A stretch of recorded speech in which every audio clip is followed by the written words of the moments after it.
Dr. Sam Nujoma, a former liberation hero, was born on the 11th of May 1929 at Itunda village in the northwestern part of Namibia. At the age of 17, he moved to the harbour town of Walvis Bay in the north of the country. It was there that he was introduced to Herero tribal chief Hosea Kutako, who was lobbying to end apartheid rule in Namibia. Kutako became the mentor, guiding him as he became political activist in the black workers' community near Windhoek. In 1960, Nujoma visited the United States of America and petitioned the United Nations to end South Africa's colonial administration in the Southwest Africa. It is during the same year that he went into exile.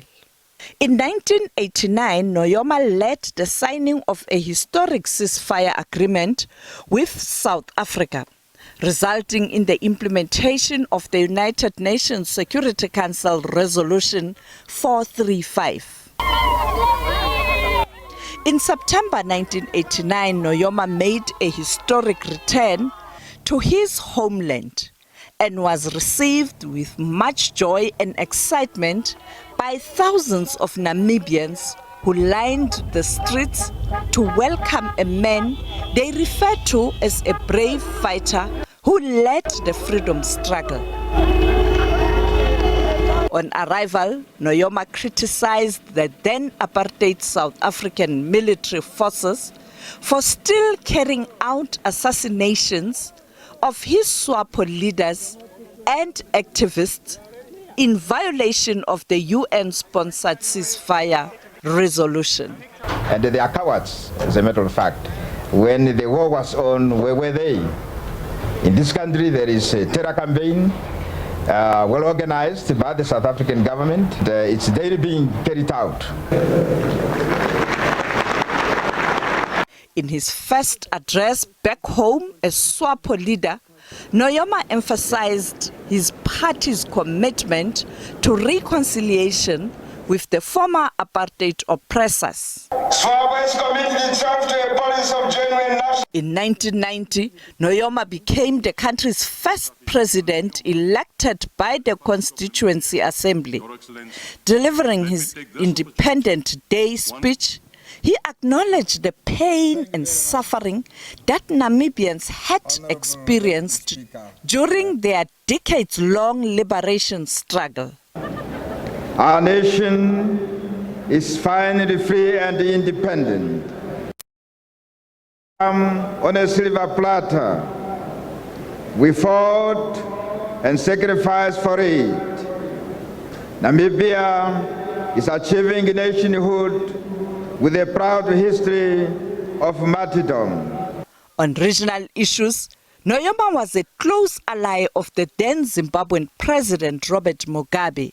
He praised the radical land reform policy of the Zimbabwean leader, sparking fears that he would attempt to emulate him by forcing Namibia's white farmers off their land.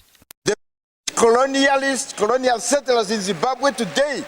It was during the UN World Conference on Sustainable Development held in Johannesburg in 2002 that Nujoma used his speech to criticize the then British Prime Minister Tony Blair for lobbying that the sanctions must be imposed on Zimbabwe. Here in Southern Africa, we have one problem created by the British. The Honorable Tony Blair is here. And they created a situation in Zimbabwe. And he went and campaigned successfully to European Union to impose sanctions against Zimbabwe, as well as North America. The British colonial settlers in Zimbabwe today, they own 78% of the land in Zimbabwe. And Zimbabwe is a tiny country.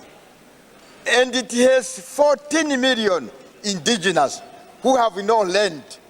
And the whole land is occupied by more than 100,000 British settler colonialists.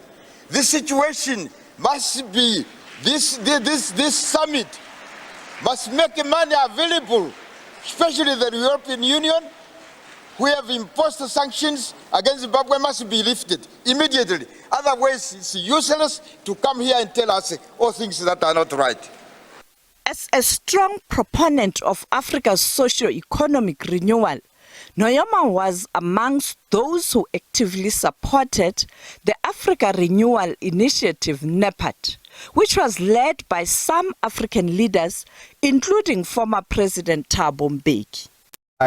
All the people of in the SADC region and the African Union, that means our continent as a whole, to deepen roots of democratic exercise. President Nujoma. He was indeed a... Mbeki also paid tribute to a leader with whom he worked closely during the anti-apartheid struggle and in the democratic dispensation.